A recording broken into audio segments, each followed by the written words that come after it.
coal strike and strongly criticised both the government and the miners' union. The Bishop of Birmingham, Hugh Montefiore, at his diocesan synod, called for an end to what he called the politics of confrontation. Peter Gould reports. As Bishop of a Midlands diocese, Hugh Montefiore is close to some of the most bitter conflict in the present dispute. He says he's worried that when the strike does end, there will not be peace but bitterness. And he told his synod today, if this government insists on continuing the politics of confrontation, we shall never find a national consensus on how to face the future. The underlying reason for the strike was a fear of the future and of becoming powerless in a land where those in power do not seem to care.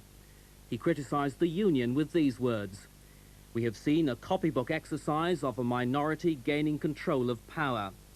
The bishop was asked how he saw the future if the strike continued. Increasing bitterness, anger, violence, whereas we could have be grasping an opportunity of hope where we could all have a more satisfying life and find creative work, if not gainful employment. But instead, it'll be like that nuclear winter we saw. Nobody can win. And the exchange of letters continues between Energy Secretary Peter Walker and the Bishop of Durham, the first churchman to comment on the strike. In his new letter, Mr. Walker says what is being offered to the miners is compassionate and decent. Tonight, the bishop said he was now nearly convinced he was engaged in a dialogue of the deaf. Today, ACAS has again been trying to bring together the two sides in the coal strike.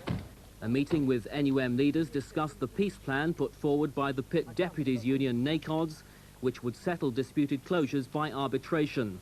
But Mr. Scargill went on to a meeting with the TUC, saying it was no answer to the central issue, the pit closure programme, and the talks do not appear to have made any real progress. However, ACAS has now invited the coal board to separate talks next week to see if they can find any common ground between the two sides. The Prime Minister has announced new measures to try to stop the rise in unemployment among young people. Following this week's record figures, she's ordered her new Minister without portfolio, David Young, to give youth unemployment his immediate attention. He will head a group of officials within the Cabinet Office, which will look at ways of making education and training more practical and of reducing controls which hinder the employment of young people. The Conservatives have an 8% lead over Labour, according to the latest Mori poll.